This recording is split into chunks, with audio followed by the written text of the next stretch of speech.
नमस्कार, सतर्क police news मध्ये मी आपलं स्वागत करते. आता आपण कोपरखेर्णे इथे आहोत आणि महायुतीचे लोकसभा खासदार नेते उमेदवार नरेश म्हस्के यांची प्रचंड मोठ्या प्रमाणात ही रॅली इथे आयोजित करण्यात आलेली आहे.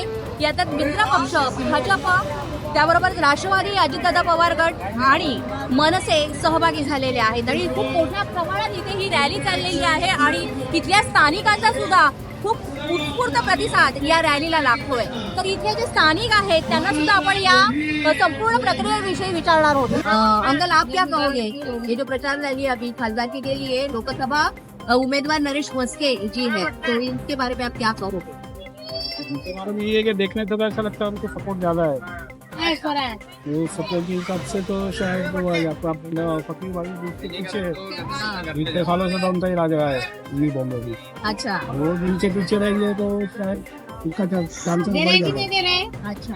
मुझे तो ऐसा लगता है कि चांसेस क्या है, फिर भी क्या है ये इलेक्शन में बोलने की लोगों के मन में क्या है और ऊपर क्या है. पब्लिक जो बोलती है वो करती नहीं, जो करती है मिलती नहीं. सगळ्या गोष्टीबद्दल कसं पाहते तर ते सांग की आज इथे आता प्रचार रॅली निघाली नरेश म्हस्केंची आणि एक महिला म्हणून, एक लेडी म्हणून तुला कोणकोणत्या गोष्टींची इथे पूर्तता झालेली वाटते किंवा कमतरता वाटते? फॅसिलिटी तर आहे पण तरी अजून डेव्हलपमेंट खूप गरज आहे.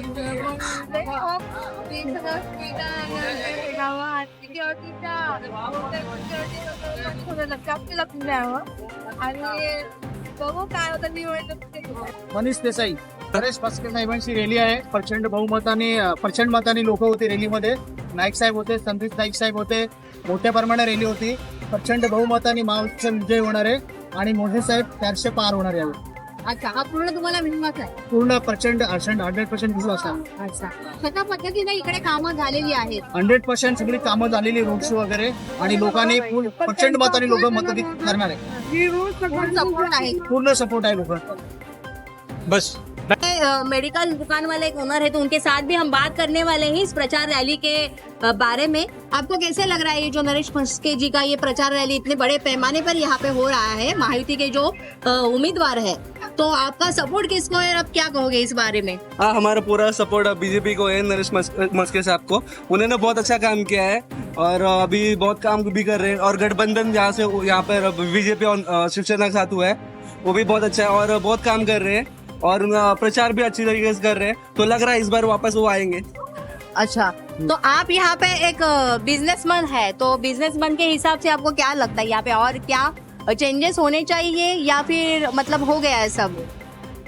एज अ बिजनेसमैन यहाँ पर हमको ऐसा कोई डिफिकल्टीज तो नहीं है कि सब कुछ अच्छा हमको प्रॉपर मिल रहा है, सुविधा सब कुछ, तो फिर सब ठीक है. यहाँ का सपोर्ट किसको है फिर? हाँ, नरेश म्हस्के, बीजेपी. हाँ, बीजेपी.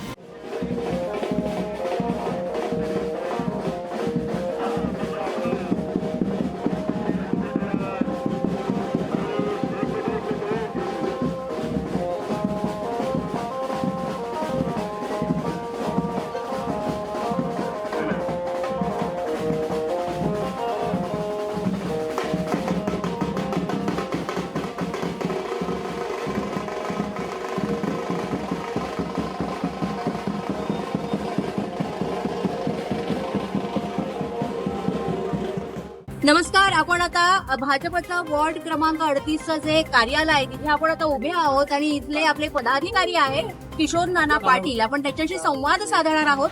आत्ताच महायुतीचे उमेदवार नरेश म्हस्के यांची प्रचंड मोठ्या प्रमाणात ते रॅली निघाली आहे सर. तर या एकंदरीतच या रॅली प्रचाराविषयी तुम्ही काय सांगाल?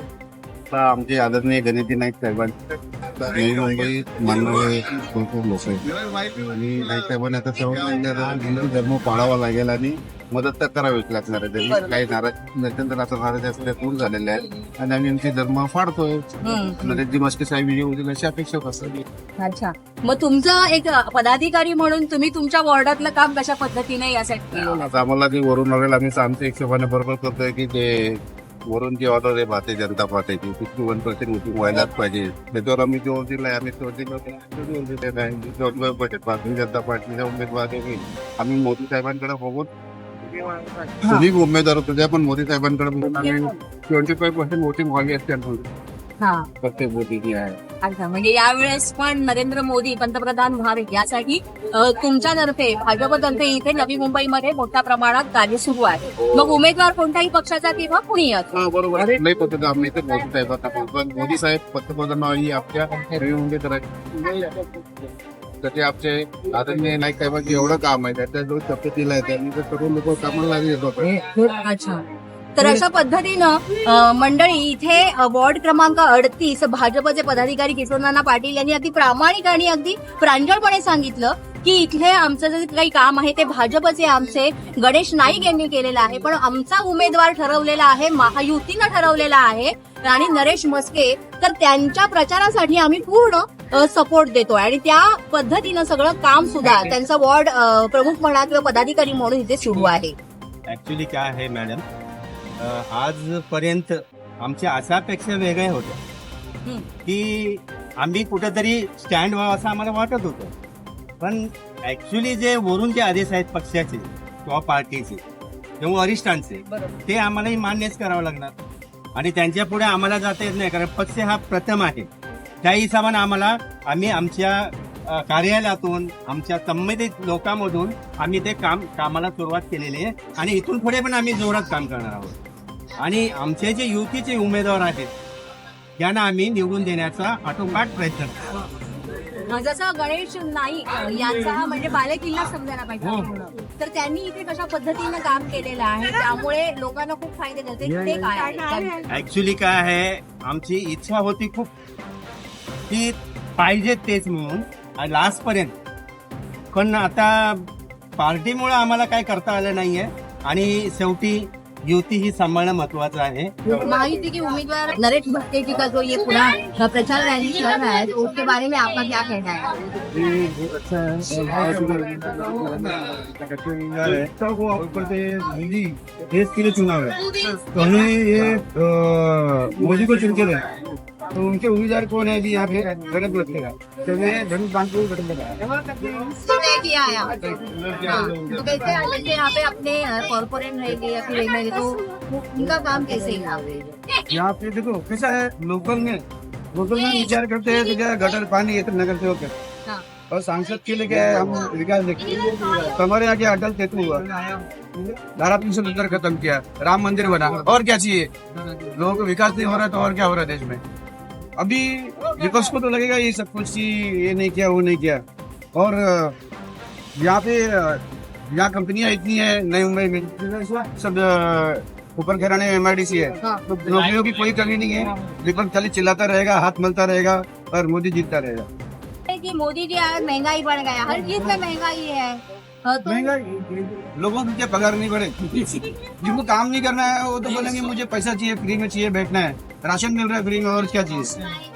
रहना खाली रहना और उनको खाली कमाना है, वो भी नहीं. देखो चोरों को क्या है, विपक्ष में प्रचार करेंगे वो, उनको क्या आगे बढ़ना है, बाकी दूसरा कुछ बोलते ना, शेर चलता रहता है, कुत्ते भोगते रहते हैं, पीछे मुड़ के देखना ही नहीं है. कि जो कॉमन आदमी है वो कोई लोन लेगा और भरेगा नहीं किस्तें तो बैंक वाले तुरंत आ जाते हैं, लेकिन ये RBI के बड़े बड़े उद्योगपतियों को बीजेपी ने लोन माफ किया है, तो इसके बारे में क्या कहना चाहते हैं? लोन दिए किसने?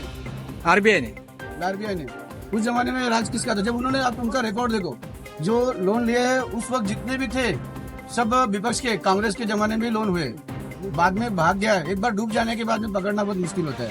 अभी लेकिन ये जो अजीत पवार है, हमारे PM साहब है, उन्होंने कहा था कि अजीत पवार जैसे लोगों को अंदर होना चाहिए, और दूसरे दिन अजीत पवार बीजेपी में आ गए और गठबंधन बना लिया, उनको डेप्यूटी CM कर दिया. इसके बारे में क्या आप कहेंगे? ये देश है, संख्या बल पे चलता है, संविधान संख्या बल पे लागू होता है, तो आपको संख्या बल के लिए सब कुछ. लेकिन वे भले चोर हो, पॉलिटिक्स में विपक्ष नहीं करता क्या. कांग्रेस के जमाने में कांग्रेस सरकारें गिरा दिया करते थे लोगों के. बट नहीं, नहीं, कांग्रेस कांग्रेस तो अभी बोल रही है कि हम 1 लाख देंगे. नहीं, एक शादी वालों को 1 लाख देंगे, 2 शादी किया है तो 2-2 लाख देंगे. क्या है, मजाक है ना. नहीं वो अभी मैं ये पूछना चाहूंगा सर, अभी जो शिवसेना है, जो शिंदेगढ़ बना है या अजीत पवार गढ़ बना है, ये पहले तो मूल शिवसेना थी, राष्ट्रवादी थी, उसको फोड़ के बने हैं. ये जो बीजेपी ने देश भर में चोट जोड़ का जो राजकारण किया है, उसके बारे में आपके क्या कहना है? देखो राजनीति में सबको मालूम है ये संख्या बल जरूरी होता है, तो तोड़ जोड़ एक कोई छोटी छोटी बात है, इसमें विचार करना ही गलत है. मतलब लेकिन आदमी बोलता रहे, पर वो जो पॉलिटिक्स है देखो वो क्या जरूरी है. आम आदमी क्या है, जिसकी खाता है उसकी खाता है। तो विपक्ष वाले जो खा रहे हैं वो खा रहे हैं, जो काम करने वाला है वो किसी पार्टी को नहीं देखता। तो लेकिन- विपक्ष के बारे में क्या कहोगे? जैसे इतने साल समझो अभी कांग्रेस ने भी राज किया है 70 साल राज किया, 70 साल राज किया, ये बोलते थे गरीबी हटाओ। गरीबी हटी क्या? गरीब दिख रहा है, कोई गरीब नहीं है, सब काम करो तो आप अमीर हो। दिल में खाली इच्छा रहना चाहिए काम करने की। लेकिन पूरे भारत में है जो लोग बोल रहे हैं या विपक्ष सारे विपक्ष बोल रहे हैं कि बीजेपी फेल है। बीजेपी फेल नहीं है, देखो जो बोलता है वो खुद फेल है। उसके लिए बीजेपी अभी इतना बड़ा देश में देखो माहौल था, पूरा देश में भगवा में कर दिया मोदी ने। एक बार उन्होंने आवाज किया घंटा बजाओ तो घंटा बजाना चालू कर दिया। तो लोग अभी राम मंदिर में देखो हर घरों में भगवा लहरा दिया उन्होंने। और क्या चाहिए? पब्लिक क्या चाह रही है तो ही लहरा रही है ना झंडा।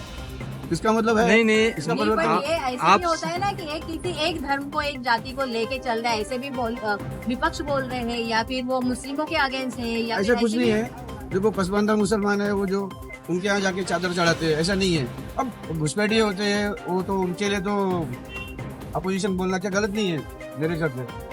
अब क्या विपक्ष क्या उनका वोट बैंक है इसलिए नहीं बोलते वो लोग उसके बारे में। हाँ, आपको आपका पूरा सपोर्ट महायुति के उम्मीदवार नरेश मस्की को। मेरे मस्के को है अब की बार मोदी सरकार।